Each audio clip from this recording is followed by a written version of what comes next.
MCs. I'm Cyrus Kataba. My name's Coco Scott. Tonight, you'll get to see what our 8th graders have been accomplished over the last 6 months of hard work and how they've helped out their communities and the communities around us.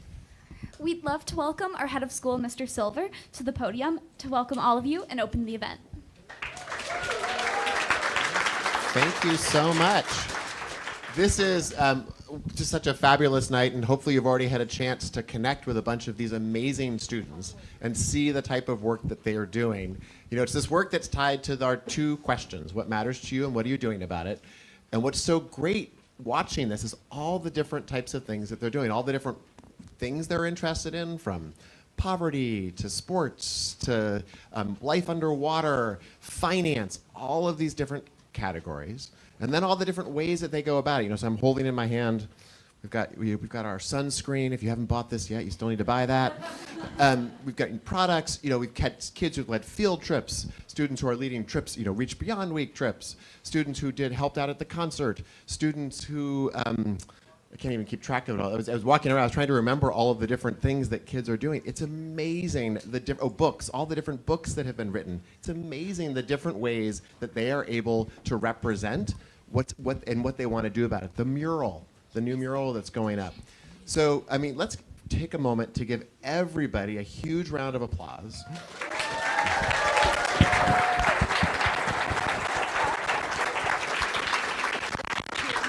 And one of the things that I don't want to get lost in all this is there's like some really serious academic stuff happening here.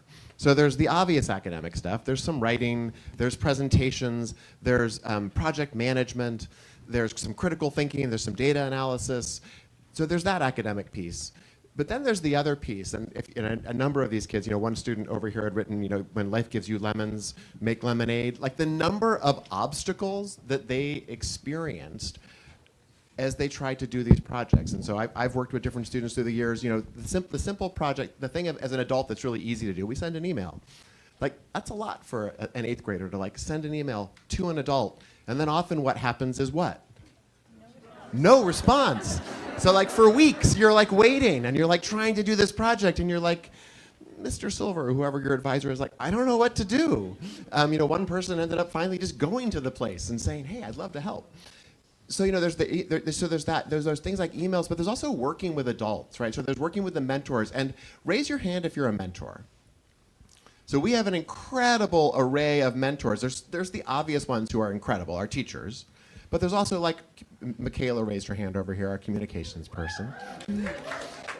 There are, you know, a whole bunch of different administrators. There's other adults who've just stepped up to like help these students. Working with a mentor is a skill, like learning how to like take advantage of that opportunity. And then of course there's also working with a lot of adults out in the community. And so our students have connected with adults, they've interviewed adults, they've worked with organizations. Those are life skills that are important and that are really going to serve them well as they head off to high school and to college and off into the real world. So I wanted to say a couple of thank yous before I turn it back over to the kids. And first of all, Haley, where's Haley? And where's Kelsey? I want to give a big shout out to Haley and Kelsey, who did an amazing job. So this is about 10 or 11 years old. I've actually lost track of how many years we've been doing a version of this. Every year it gets better, and like the attention to detail this year and the little touches, both for the kids and the mentors and for the community. So congratulations, thank you so much for all the work that you did to make this happen. And then, yeah. And then I also just want to take a moment to recognize Annie Mack. So, as we've often tell the story, you know, Annie, when Annie applied for this job, you know, her opening line was like, you know, this is a job I didn't know existed, and it's the job I've always wanted, or something along those lines. So this is Annie's last year, which is sad. And at the same time, like this event and like everything that she's done, those two questions, what matters to you and what are you doing about it? Those are Annie. Like those do not exist if Annie hadn't joined Hillbrook, and there's so much more than that. But at the heart of it, right, the two leading questions that we ask of all students from 4 and above are from Annie. So Annie, thank you so much for all that you've done for the school. to be clear, she's doing the closing remarks, so we couldn't have her thank herself. So I had to start by thanking her at the beginning. So thank you for coming tonight. I hope you have a wonderful time. Please make sure to celebrate all of these amazing students and the work that they have done.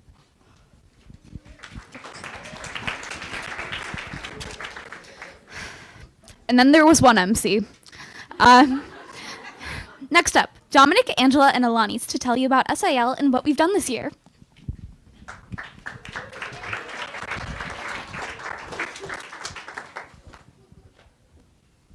Hello, my name is Dominic Desgrino, and I'm going to tell you what SIL is. SIL is a course every 8th grader takes. It's about figuring out what matters to us and how to take action to do something. First, we learned about social impact and went on multiple field studies.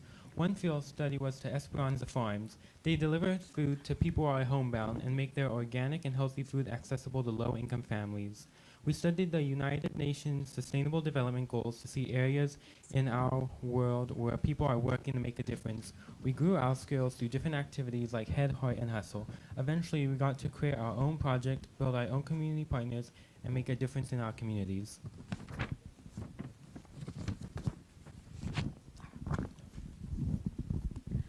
Hi guys, my name is Angela Tang. I'm an 8th grader. 社会影响学习 SIL 是每位8年级学生都会参加的一门课程。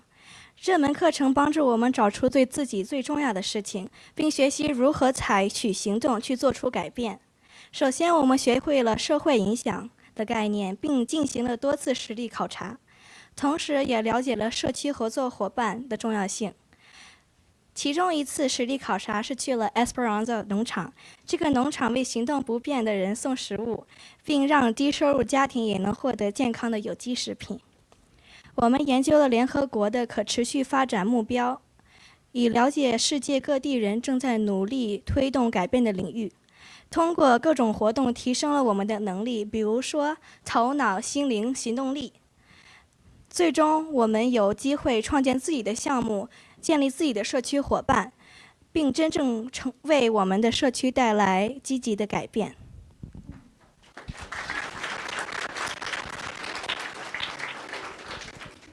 Hi, my name is Alanis Jaramillo, and SIL es un curso que todos los estudiantes de 8º grado toman. Se trata de descubrir lo que nos importa y cómo tomar acción para hacer algo al respecto. Primero aprendimos sobre el impacto social, visitamos múltiples estudios de campo donde aprendimos sobre las asociaciones comunitarias. Un estudio de campo fue en las granjas Esperanza. Ellos entregan alimentos a personas que no pueden salir de casa y hacen su comida orgánica y saludable, sea accesible para familias de bajos ingresos. Estudiamos los Objetivos de Desarrollo Sostenible de Naciones Unidas para ver las áreas en el mundo donde las personas están trabajando para hacer una diferencia. Desarrollamos nuestras habilidades a través de diferentes actividades como cabeza, corazón y esfuerzo. Finalmente, creamos nuestro propio proyecto, construimos nuestras propias asociaciones comunitarias y logramos hacer una diferencia en nuestras comunidades.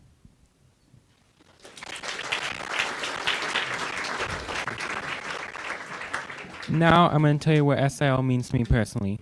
SIL is a chance to find out what you care about and how you could help make a better future for the next generations. What it means for me is a chance to start something new that's helpful and shows that you care for others. It is a chance to bring awareness or make a change for issues you care about. Plainly said, SIL is a class to give help and hope to others. For me, SIL is about driving meaningful changes and addressing real-world issues. SIL had taught me the importance of commitment, advocacy, and taking actions to leave an impact. It showed me how I can use my passions to raise awareness, foster inclusivity, and work towards a safer and more just world. I focused on building awareness and have learned that real leadership is not just speaking up. It's about inspiring others to stand together and leave a lasting impact. 对我来说，社会影响学习 SIL 是推动有意义的改变并解决现实世界的问题的机会。SIL 教会了我承诺、倡导和采取行动的重要性，让我意识到如何真正的留下影响。它让我明白，我可以利用自己的热情来提高认知，促进包容，并努力创造一个更安全、更公正的世界。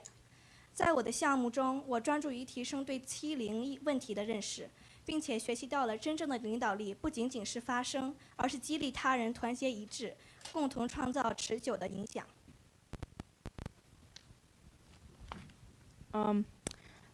SIL provides students with an opportunity to make a meaningful impact on issues that matter to them.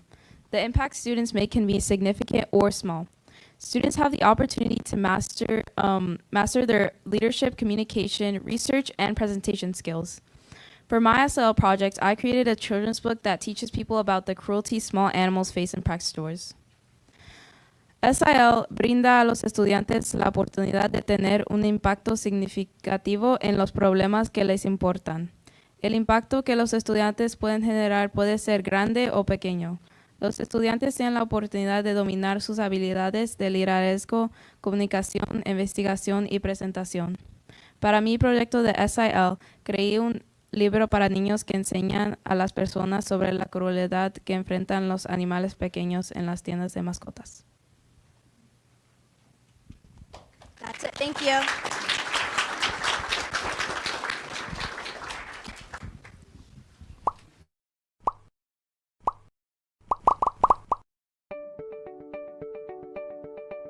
Poverty and microfinance. Raising awareness about women's healthcare and rights.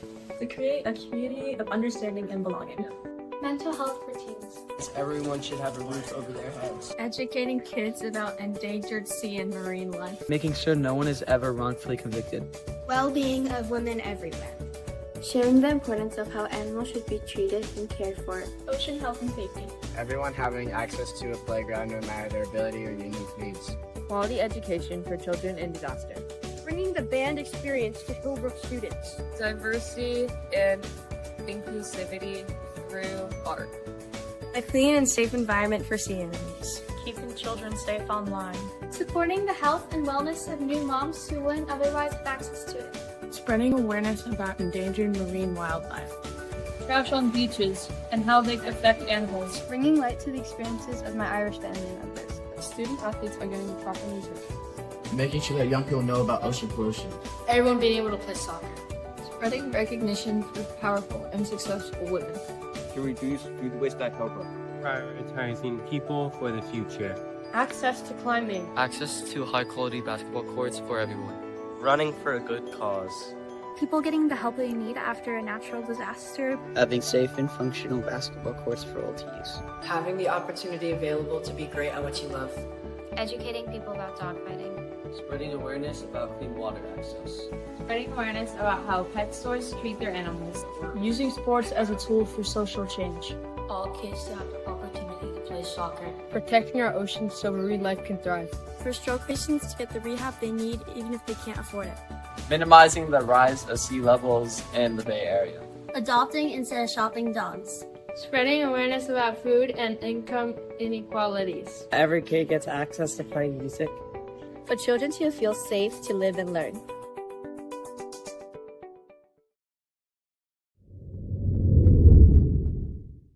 Hi, I'm Joshua Lewis, and I'm going to talk about my SIL, Bringing a Band to Hillbrook.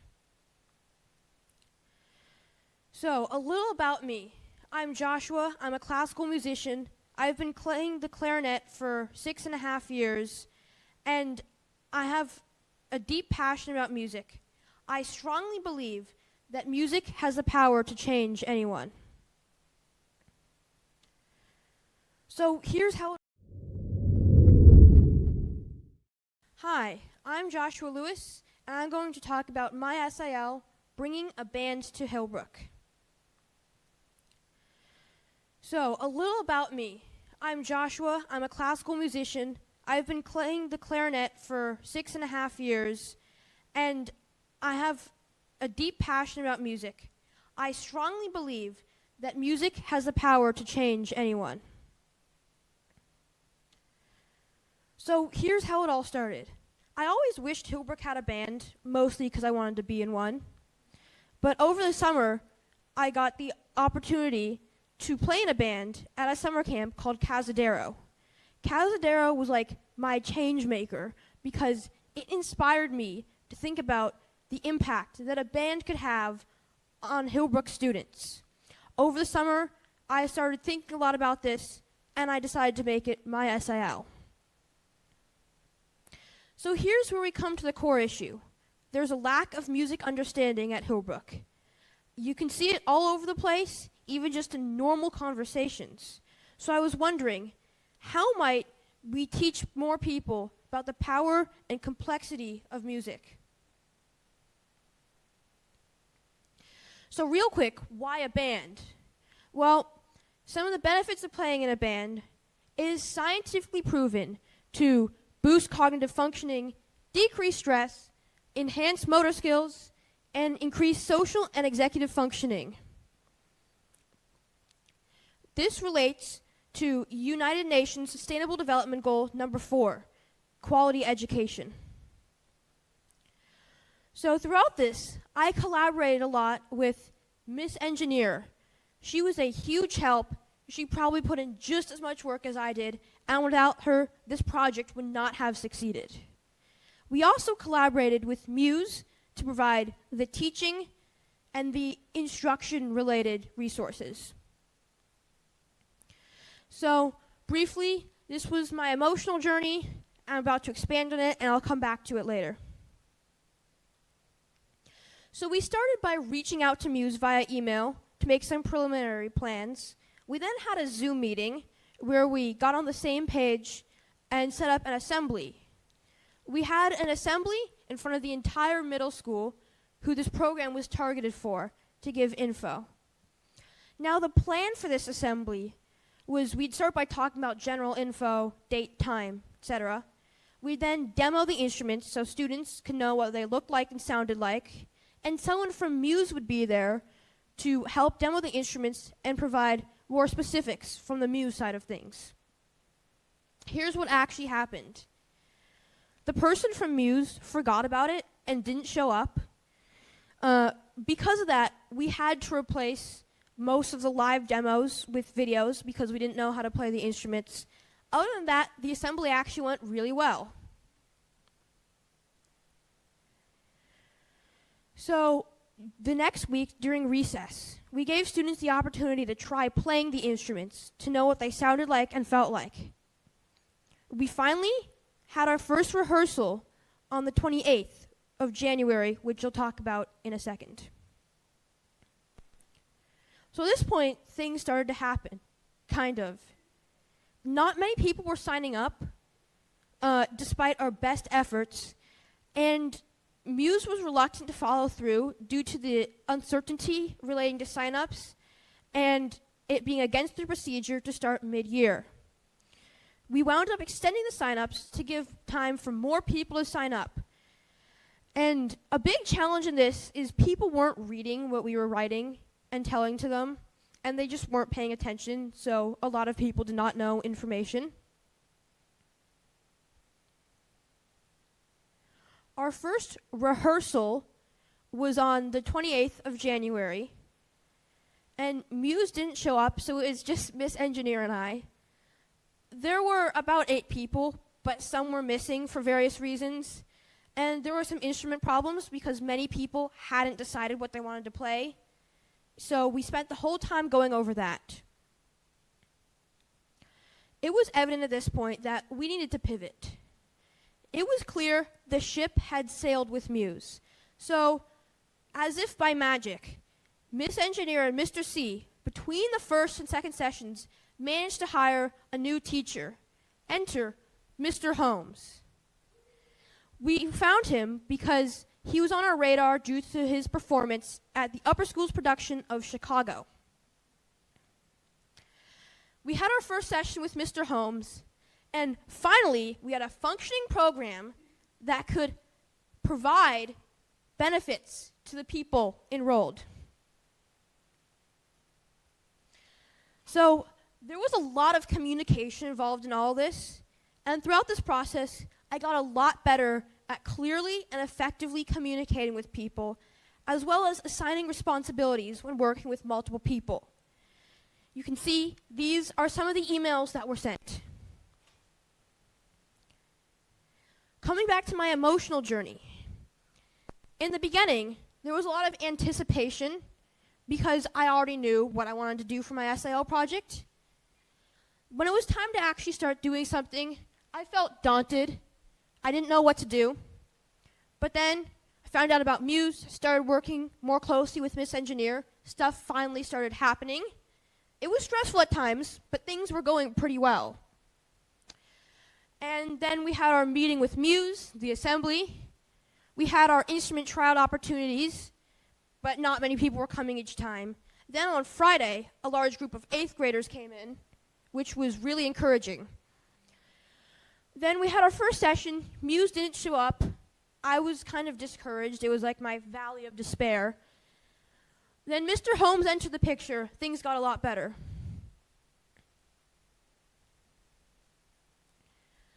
And briefly, throughout this, I was documenting my progress on a platform called Unruler.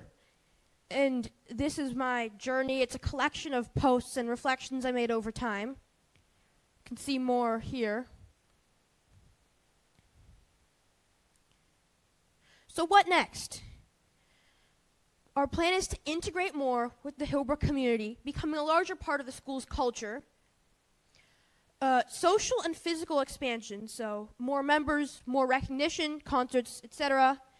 In-school sessions to really cement us as an official program of the school, because right now we're just after school, as well as progression from middle school all the way through the high school, which I think fits really neatly with Hillbrook's vision of the upper school and the middle school being one community. Through a lot of hard work from multiple people, we have made this happen. We brought the band experience and its vital benefits to the Hillbrook student body. There is definitely still work to be done, but this is a huge leap in the right direction.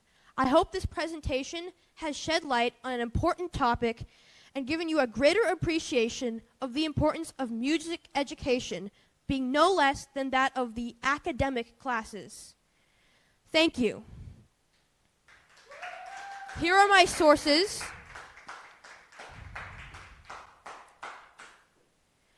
Credits to Slides Carnival for making this template free to use. This is the final band team we assembled. Miss Engineer, myself, and Mr. Holmes. Thank you to all of them. I'd like to acknowledge Miss Yan, who is my mentor in SIL, Miss Engineer, Mr. Holmes, and Mr. C. Feel free to contact me at jlewis2029@hillbrook.org if you have any questions. Thank you.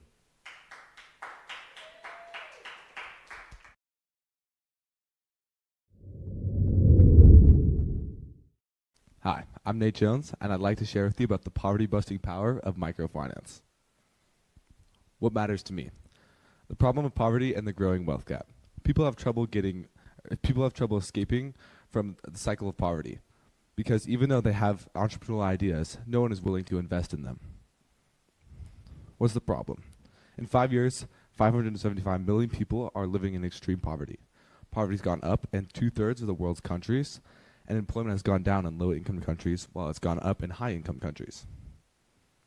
This graph shows household income in different regions over the last 80 years. You can see that the income for the family in the US is steadily increasing, while at the same time in Africa and South America, income has not gone up. This creates a wealth gap that continues to grow every single year. What am I doing about it? I'm learning and investing in microloans. I'm starting a microfinance club at Hillbrook with the 6th graders, and I would love to tell you more. First of all, what is microfinance? Microfinance gives access to loans for people who don't have a lot of money.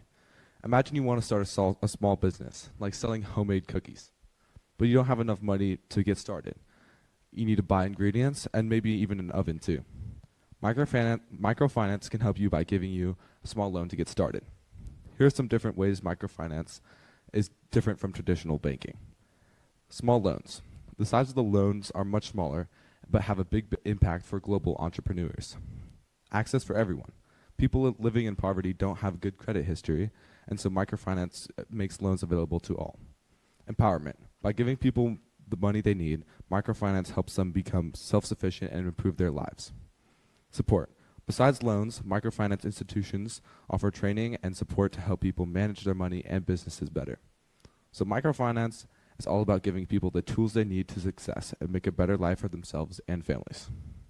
My development goals connection. Number 1, end poverty in all its forms everywhere, and promote sustained, inclusive economic growth and full, productive, and decent work for all. Meet one of the companies I worked with, Kiva. Kiva is a microfinance nonprofit whose motto is to dream big and start small. They pair investors with global entrepreneurs to fund their ideas. Kiva started with just 7 loans worth $3,500 and has helped overfund 209,000 loans worth over $152 million. Meet my mentors, Stefan Chemielewski, the person I worked with at Kiva, and Anne Maloney, the person who gave me the idea to work with or to do microfinance. My process: personal learning, educating others, and creating community. Personal learning. I was figuring out what I want to do with microfinance, and I was feeling pretty nervous about my project. Finding Kiva, getting the idea to work with them, and feeling very confident in my project. And then I didn't get a human response from Kiva, and I felt very sort of discouraged and sort of frustrated. Educating others. I get the idea to teach the 6th graders and feeling hopeful again. I reached out to Kiva, got a human response, and I'm like very excited for my project. And then I had a Zoom meeting between Kiva and the 6th graders to sort of test my hypothesis that other people are interested in microfinance as well as I am. Creating community. I talked with Maisel about starting this microfinance club, and she gave me the okay, so I'm feeling super excited. Step 2, I was making the form and organizing that so that it would work out for lunch club schedules. And now I'm just waiting for the quarter to end so we can start this club. Impact. The Kiva recipient, 6th graders, and also myself. Meet a Kiva microloan recipient. Parveen tends to her herd of buffaloes and sells their milk to her local market. Her vision is to grow her herd and expand the business and sell at markets in her neighboring communities. Parveen needs to earn more income to provide better opportunities for her children. She's requested $375 to buy 1 more buffalo to cater to more customers and provide a better standard of living for her and her family. A vision for the Microfinance Club. We're going to help people understand how microloans can fight poverty. We're going to learn about poverty and economics while raising money and supporting entrepreneurs around the world through Kiva. And then together we're going to make a difference, one small loan at a time. And a future in finance for myself. During my SIL journey, I've found that I really love finance and I really want to invest in finance in my future. And not only invest in finance, but also incorporate that in a social impact in my future. My resources. And right now, I want you to sponsor, or at least go onto the Kiva website right now. Scan the QR, like do it right now. Microfinance is powerful because multiple people or communities can make a very big impact. Just $25 is not a lot, but 25 times 100, every single person in this room can make a much larger impact. Even if you don't loan right now, I would love it if you kept the tab open and went back and read Kiva's message. Ladies and gentlemen, this is the poverty-busting power of microfinance. Thank you.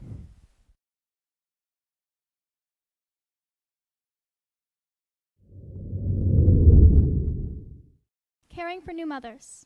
Hi, my name is Victoria Basilico, and I've been a student at Hillbrook School for almost 10 years. It's always been important to me that everyone in our world feels cared for.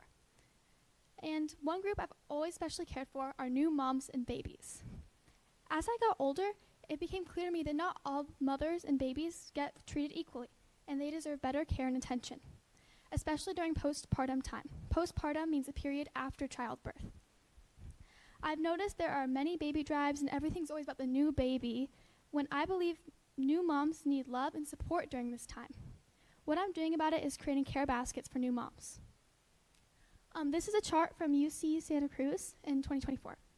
Women experiencing homelessness are more likely to become pregnant than women who aren't homeless because they are less likely to easily access medical care. For very young homeless women, around 40% will become pregnant during their time homeless. The relationship between homeless and being pregnant is bidirectional. Not only if you're homeless are you more likely to become pregnant, but women who are pregnant are more likely to become homeless. Women who are pregnant and homeless are more likely to have mental health struggles, poor birth outcomes, and experience violence. Their babies are also at a higher risk of health problems. The SDGs at Cacti Project are number 1, no poverty, and number 3, good health and well-being. These SDGs connect my project because the baskets I made inspire better mental health and physical wellness among these new moms. I chose to work with an organization that focuses on struggling and homeless new moms because I believe that's where my project will have the biggest impact. Changemaker. When I first heard about Sienna House, I was so impressed. Sienna House is a compassionate organization dedicated to supporting expecting mothers and women with babies under 2 months old, providing a peaceful environment that recognizes their unique needs during this time. They specialize in support. It's nonpartisan and supports women's choices around motherhood. When I read the stories of new moms, some of whom were homeless, it really touched my heart. They inspired me greatly and significantly shaped my project. One of my partnerships included Sienna House. I was so lucky to be able to partner with them because I took so much inspiration from them in the beginning, and I really trust that they will be able to use these baskets right. I was also able to partner with Sunflower Motherhood. Sunflower Motherhood is an impressive postpartum item brand. I reached out to them maybe hoping for a few items, but not really hoping or expecting for anything, and they ended up giving me around $300 worth of postpartum underwear and peri bottles. If they didn't partner with me, it wouldn't be the way it was. I am unbelievably grateful for both these partnerships. At first, I wasn't sure what my project should be. I knew what I cared about, but I wasn't sure if I could connect it to an SIL project in a meaningful and manageable way. I had a difficult time finding a local organization to be a good match for my project. When I was looking for organizations local to the Bay Area, Sienna House didn't come up easily, probably because it's based in Santa Cruz. At one point, I was even considering joining up with an organization in Southern California, but I wasn't sure if that was manageable and how we could get the baskets shipped hundreds of miles away. What I did during SIL. After I had my project decided, I spent SIL time researching most helpful postpartum care products via Reddit threads, websites, videos. Before this project, I didn't even know what a peri bottle was, so I had a lot of learning to do. I also contacted Dr. Kim Pruitt, who's an OBGYN and assistant chief at Kaiser Santa Clara. She was a huge help. I also spent lots of time reaching out to different companies and organizations, emailing for donation. I also organized a drive at Hillbrook School. Okay, this is my emotional journey map. At point 1, I finally had the idea of the postpartum care baskets, like putting a skill I have and something I'm passionate about together. At point 2, I reached out to a few organizations, but none were reaching back yet, and I was really nervous.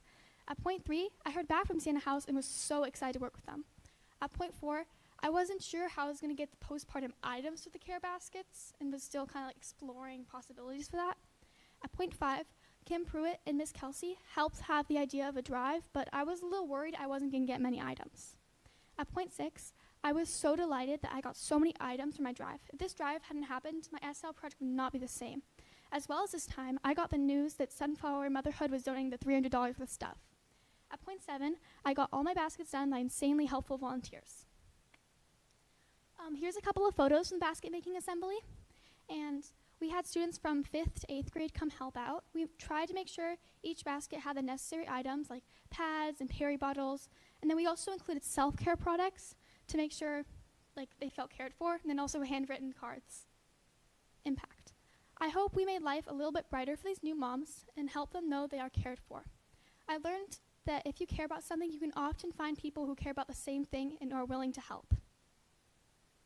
I hope I made a small but positive impact for these new moms. I hope that future SIL students know that you can do a project you care about, and the community here at school and outside of school come help support your vision. Okay. Thank you so much to the students who helped come volunteer. You guys really helped my project, and the letters you wrote were so sweet and will definitely make one of these new mom days. Thank you to Sunflower Motherhood for your generous donation. Thank you to Miss Michaela for taking amazing photos. Thank you to Kim Pruitt for giving me great guidance and advice. Thank you so much to the Hillbrook community members for donating to my drive. I know parents of this audience have donated to my drive, and I'm so grateful. Thank you to Sienna House for partnering with me and being such a welcoming and supportive partner. And then thank you so much to Ms. Kelsey for being such a fantastic mentor. You are so patient and kind-hearted. I'm really lucky to have you as my mentor. That's it.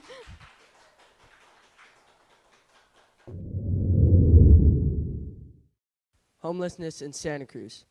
And I'm your host, Aydin Tehranian. Homelessness has been an issue that has mattered to me since I was little, because I believe everybody should have a roof over their heads. What I am doing about it is learning and getting close to the issue to spread my knowledge and information to others in the Hillbrook community. I chose to focus on the unhoused in Santa Cruz because it is a place that I visit a lot and care about because my mom works there. Santa Cruz is also one of the least affordable housing markets in the United States. This chart is of the 10 most expensive cities in the US. As you can see, to rent a 2-bedroom apartment, you have to have an hourly wage of over $75 for housing wage. The housing wage is the amount somebody has to make in order to afford rent. From Lookout Santa Cruz, this chart is from Lookout Santa Cruz with data from the National Low-Income Housing Coalition in 2023.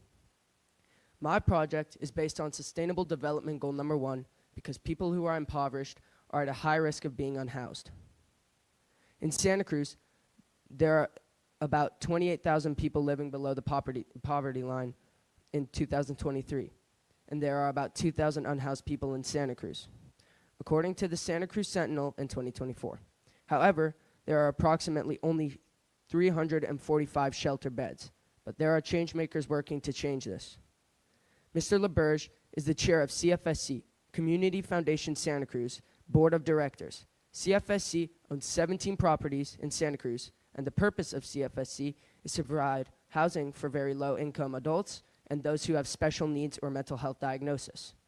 Mr. LaBerge, who used to work with my mom, found out about my project when I was going to Santa Cruz to attend a homeless memorial. Not only did Mr. LaBerge take me to the homeless memorial, he showed me a lot of CFSC's properties.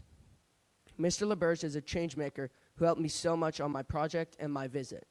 Partnerships are also important. At the homeless memorial I attended, all the chairs were in the middle were empty. The people who passed names were on the back, and they listed everybody who passed.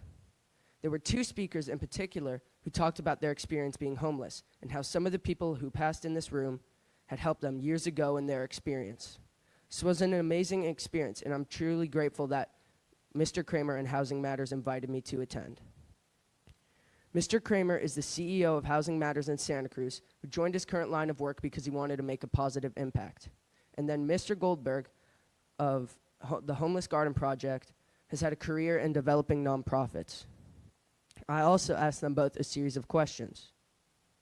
One question I asked him, and Mr. Kramer, is how I can make an impact on poverty.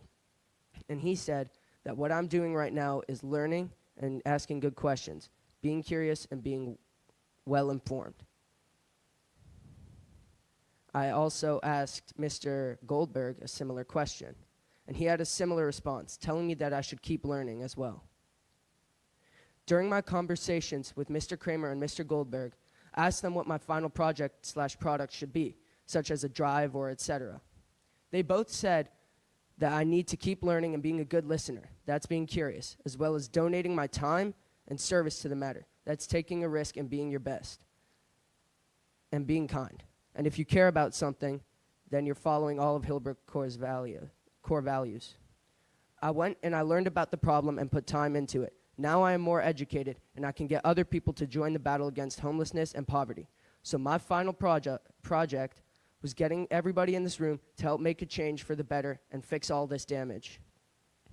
And if you'd like to find out more about my conversations with these 2 people, you can send the QR code on screen, and it'll take you to a Google document of the summaries of my conversations with them.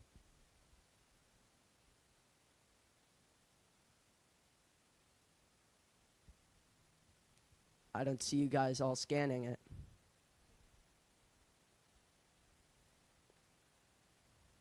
I started out hating SIL, thinking that it was boring and a waste of time, in the sense that I could be doing something better like science instead. I didn't put so much care into my work and essentially just did it for the grade. but everything changed when I got Mr. Silver as my mentor, and he changed my perspective after one session with him. As you can see on screen is a photo of one of our first journey maps. I put barely any effort in and did the bare minimum. I anticipated that I wouldn't have a good SIL experience, which left me pretty low at the start, not in good shape.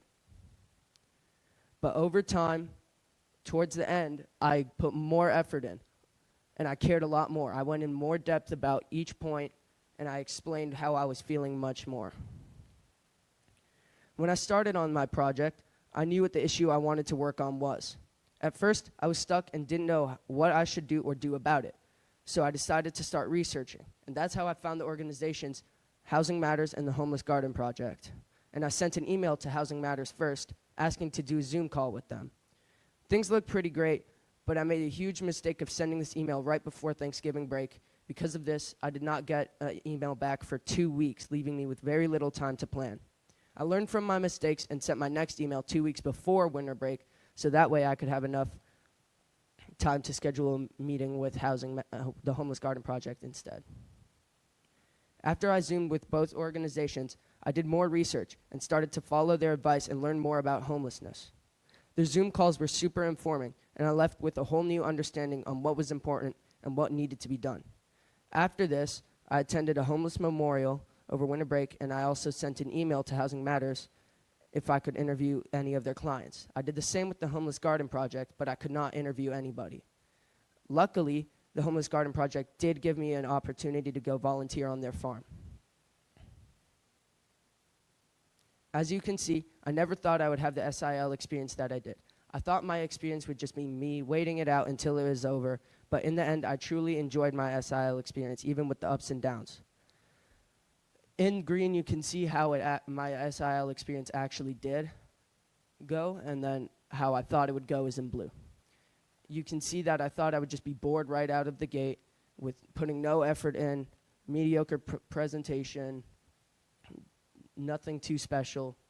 But in reality, when we got our mentors assigned, I was really excited. But then after that, I was having trouble finding a goal. I didn't know what I should do. But then I got advice from Mr. Kramer and Mr. Goldberg, and then I was on the up and up. I got a volunteer opportunity, and then I eventually became a keynote speaker. I learned a lot about homelessness, like the importance of volunteering and not stereotyping or assuming why somebody is homeless. Also, that it is important to have an open heart. I got to go attend experiences and learn, and I'm very grateful for that. My project had a lot of meaning because I reached out to people and asked for their advice. I've gone to Santa Cruz twice so far to get proximate to the issue, and my overall goal was to get information that I can use to enrich myself and others so that we can all make a change.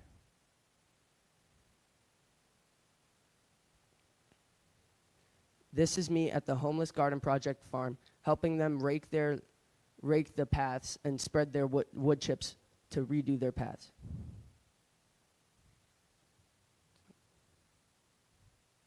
I hope that my process has impacted all of you here today. I felt really impacted by my entire process because I got a new understanding on what it feels like to work hard on something you truly care about. I want the community to be impacted in the sense that everybody walks away from here with an open heart and an understanding that if you care about something, that you have to do something about it now. The photo above is the largest homeless encampment in Santa Cruz. And to stop having things like this, we need to work and make a change so that way people can live comfortably and not in a warehouse where it's all cold. I hope that for years to come, people will remember my presentation and donate or volunteer to help homelessness or whatever else matters to them. I hope everybody can get involved in something that they care about. You can start by joining Hillbrook in the Martha's Kitchen food fight competition, where you get points for donating or volunteering. I would also like to thank Mr. Silver for guiding me through my SIL journey, and also Ms. Hem and Ms. Kelsey and Senorita Kelly for helping guide me when I was stuck and for giving me very helpful feedback. And if you missed the QR code from earlier, it is on screen. And if you have any questions, feel free to email me at atehranian@hillbrook.org.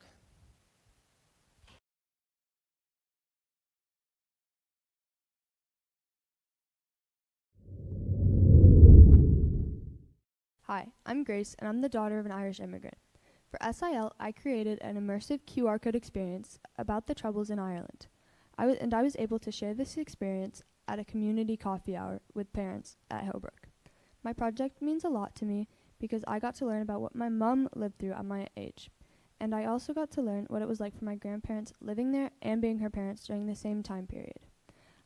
After hearing all of these stories, including some from Irish professors, I have learned not to judge a place for a war that seems simple. We all know deep down it's not. My mom opened my eyes to the world of the Troubles by telling me stories.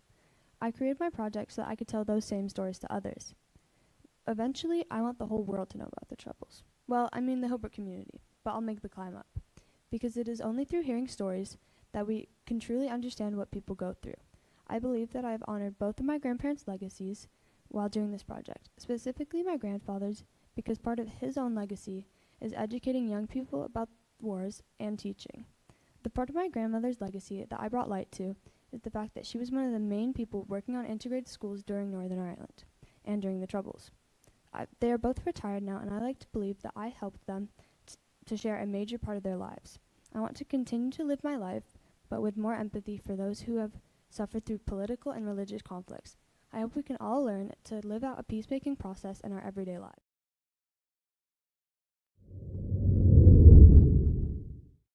Hi, my name is Kaea, and being a student at Hillbrook in Los Gatos, California has given me the privilege of an exceptional education, and one that has given me every reason to help others access this opportunity as well.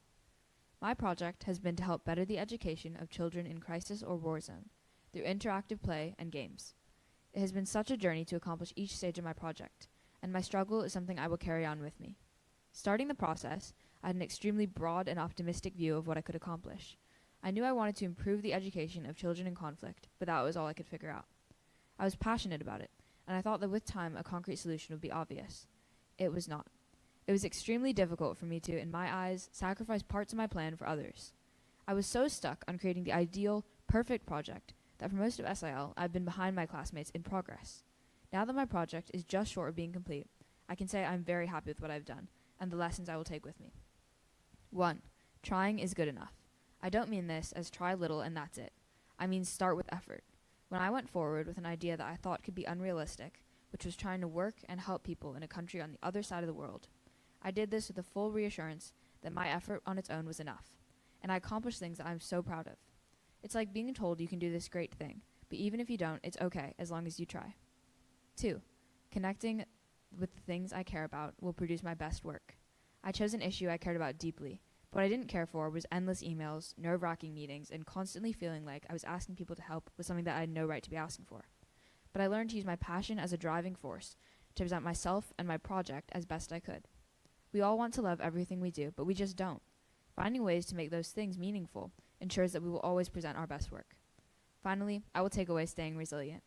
For me, when my great project was just barely in motion and my plan seemed unattainable, the only thing that kept me from switching it entirely was how much I cared about giving these kids a chance at something they deserved, but might not otherwise receive. I knew that, and so despite being discouraged, I stayed true to what had been encouraging me the whole time, what matters to me. Staying resilient is a great tribute to how much you care, and along the way for me, it was the only thing I could show off for my project. Now it is the only reason my project will be achieved. Because of this SIL project, I've seen what goes on behind the scenes of global organization leaders. I've seen what they worry about. I've heard their biggest dreams for peace. I've seen the conflicting views and the reality of balancing the finances of a nonprofit with the need to help as much as possible. The integrity of keeping their work aligned with what was possible was inspirational for me and had me striving for the biggest impact I could make. I was just that eager to be on the same level. And of course, SIL is never over, because with the education and community we have, using our privilege to create opportunities for others is the greatest thing we can do. And as Ms. Hem always says, yo, I'ma be resilient.